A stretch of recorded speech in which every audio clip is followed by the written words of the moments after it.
اور وہ یہ ہے کہ جنگل نا بادشاہ اعلان کرے نے کہ ہر جانور نا خفتے براوی نہ بولے، اردو بول. نیامان تھڑبو. آپ کی بات نہیں، ہاؤس کی بزنس کی بات ہے. جملے بتاؤں آپ کو، لینگویج یہاں چل سکتے ہیں. ہر جنگل نا بادشاہ اعلان کرے نے کہ ہر جانور نا خفتے نیامان تھڑبو ننا محافظاک اول قتل کیرہ اور او کا پد کیرے تفتیش کیرہ. تو جناب والا اینو اگر نہیں کریں اجازت دیتس براوی میں نہ کریں جی. تو میں براوی اور ٹی اظہار نہیں آپ اردو میں کریں پلیز. اونا وجہ دا دیں. نہیں ہاؤس میں اجازت نہیں. آپ خود ڈپٹی چیئرمین رہے ہیں، رول سمجھتے ہیں. انگلش یا اردو میں بات کریں جی. 20 سالہ نن کرے ہندا ایوان ٹی دادرو دیوار ٹی اجازت نہیں ہے. ادری صاحب ہندا بندہ آتی طولوں کا بنفیس. ادری صاحب آپ نے پورے پاکستان کو بتانا ہے، اجازت نہیں ہے جی. خفتیا ہچو اثرس اوفتا سیتا ہچو ادری صاحب پھر میں کسی اور کو اگر کنے اردو بف اڑائیے میں کیوں؟ تو پھر آپ اس وقت اردو سیکھ کے آئے ہاؤس میں جی. مجھے بڑی مہربانی جی. آپ مجھے سکھائیں تو میں سیکھ لوں گا. نہیں بڑی مہربانی جی. جی اردو میں بات کریں جی. کہتے ہیں کہ شیر نے اعلان کیا کہ جنگل میں جتنے بھی جانور ہیں ان کے کان اگر ایک بالشت کے برابر نہ ہوں تو انہیں کاٹ دیا جائے. تو گیدڑ کو کسی نے دیکھا کہ وہ بھاگے جا رہا ہے تو اس سے پوچھا گیا کہ بھائی خیر ہے؟ اس نے کہا کہ ہمارے بادشاہ نے اعلان کیا ہے کہ جس کے کان ایک بالش سے زیادہ ہوں تو انہیں کاٹ دیا جائے. تو سوال کرنے والے نے کہا کہ جناب آپ کے کان تو چھوٹے ہیں، ایک بالش کے برابر نہیں ہیں. تو اس نے جواب میں کہا کہ جناب والا ہمارا بادشاہ، اس کا حکم بڑا اٹل اور سخت ہے. وہ پہلے کان کٹوا دیتا ہے، اس کے بعد ناپتا ہے. مشاہد اللہ خان پہلے کان کٹوا دیتا ہے، اس کے بعد پھر ناپتا ہے کہ یہ برابر ہے یا نہیں ہے. تو ہمارے ملک کے محافظ پہلے حیات بلوچ کو شہید کرتے ہیں، بے دردی سے قتل کرتے ہیں، ان کے والدین کی موجودگی میں قتل کرتے ہیں. نہ اس سے کوئی اسلحہ برآمد ہوتا ہے، نہ کوئی چاقو چھری برآمد ہوتا ہے. اب کہتے ہیں کہ جی غلط فہمی ہوئی. اس کے بعد پھر IGFC بھی اس کے گھر جاتا ہے. تو جناب والا یہ وہی جنگل کا قانون، جنگل کا بادشاہ جس کا فرمان بالکل سیم اسی طرح ہمارے جو محافظ ہیں ان کے فرامین اسی طرح ہی ہے کہ پہلے وہ قتل کر دیتے ہیں، اس کے بعد تفتیش شروع کر دیتے ہیں. پھر تفتیش سے جب بات سامنے آتی ہے کہ یہ بے گناہ تھا، اب کیا ہوگا؟ اس غریب دیہاتی کا تو گھر اجڑ گیا، اس کے آنکھوں کے سامنے جو ایک روشنی تھی وہ بجھ گئی. وہ بیچارہ ایک دیہات سے اپنے بیٹے کو پڑھانے کے لیے کراچی بھیجا اور وہ پڑھ رہا تھا.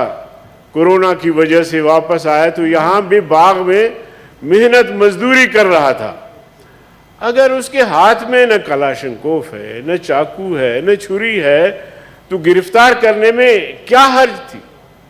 اس کو گرفتار کر لیتے، اس کی تفتیش کر لیتے، اور اگر خدا نہ خواستہ وہ اس دھماکے میں ملوث تھا، سرعام اس کو لٹکاتے. کیا ہم نے پہلے کون سا کوئی ان لوگوں کے لیے تیر مارا ہے جو اب شاید پتہ نہیں پاکستان کے نظام کو ہم درہم برہم کرتے.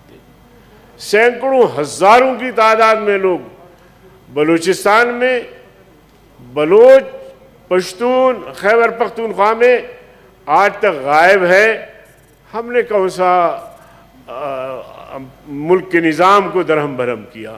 تو جناب والا یہ یہاں جو ایف سی کا راج ہے بلوچستان میں، بلکہ بلوچستان کی تو تمام انتظامات جو ہے وہ ایف سی اور ہمارے جو آرمی کے جوان ہیں وہ چلا رہے ہوتے ہیں۔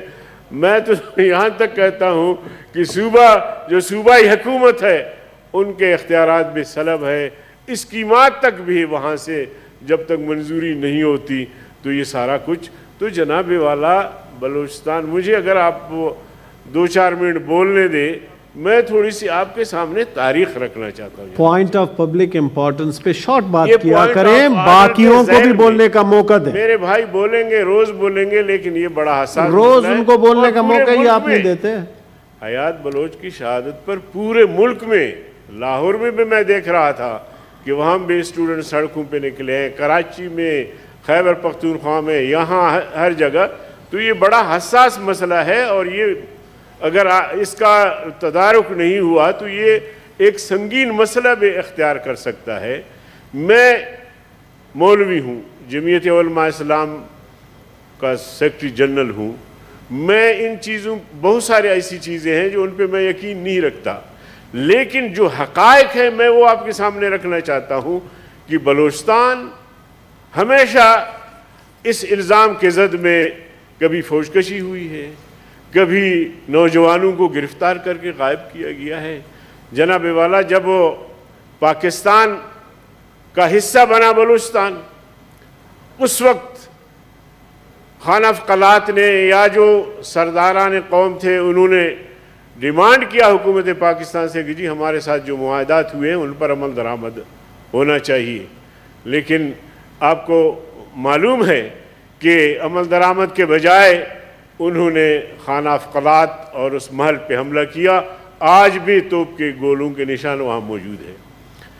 پھر سرداروں کو گرفتار کر کے پھانسی دی گئی، آپ کو پتہ ہے۔ لیکن اس کے بعد جب انتخابات کا مرحلہ آیا 1970 میں، تو یہ تمام سردار سب الیکشن میں انہوں نے حصہ لیا، چاہے وہ سردار عطا اللہ مینگل ہو، غوث بخش بیزنجو ہو، خان عبدالولی خان، یہ اپنا سمد خان چودھری، یہ سب بڑوں نے آئین کو مان کے، الیکشن کو مان کے اس میں حصہ لیا۔ میں 2 منٹ اور لوں گا آپ کا۔ اس کے بعد جناب والا 73 میں کیا ہوا وہ ساری تاریخ آپ سب کے سامنے ہے۔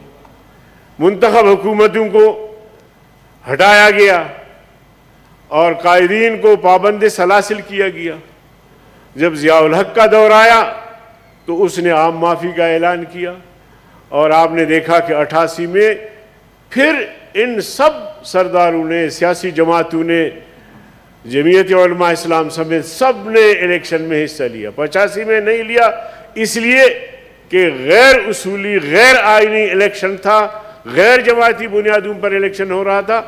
تو اگر یہ لوگ ملک دشمن ہوتے تو پاکستان کے الیکشن کو کیوں قبول کرتے؟ پاکستان کے آئین کو کیوں قبول کرتے؟ الیکشن میں حصہ کیوں لیتے؟ یہ ان سب نے حصہ لیا، نواب اکبر بگٹی تک حصہ لیا، حکومت سازی ہوئی، یہ سارا سلسلہ چلتا رہا 1990 سے 2000 تک۔ 2000 کے بعد جب انتخابات 2002 میں ہوئے، صاحب آپ کوئی ٹول لائیں اس میں اس پہ ڈسکس کریں۔ 2002 میں جب انتخابات ہوئے تو جناب والا پھر ان تمام جماعتوں نے الیکشن میں حصہ لیا۔ 2006 میں نواب اکبر خان بگٹی کا قتل۔ میں کہتا ہوں کہ آخر یہ الزام کب تک بلوچستان پر، بلوچستان کے عوام پر لگتا رہے گا اور اس زمین میں نوجوانوں کو قتل کیا جائے گا؟ تو اس لیے میں کہتا ہوں خدارا اس خول سے باہر نکلے۔ آج بھی جو ہمارے بچے اور بچیاں جو مظاہرہ کر رہے ہوتے ہیں وہ کہتے ہیں کہ ہم ریاست کے خلاف نہیں ہیں، ہم پاکستان کے خلاف نہیں ہیں۔ ہمارے ساتھ جو کچھ کر رہے ہیں وہ ریاستی ادارے کر رہے ہیں اور جان بوجھ کے کر رہے ہیں۔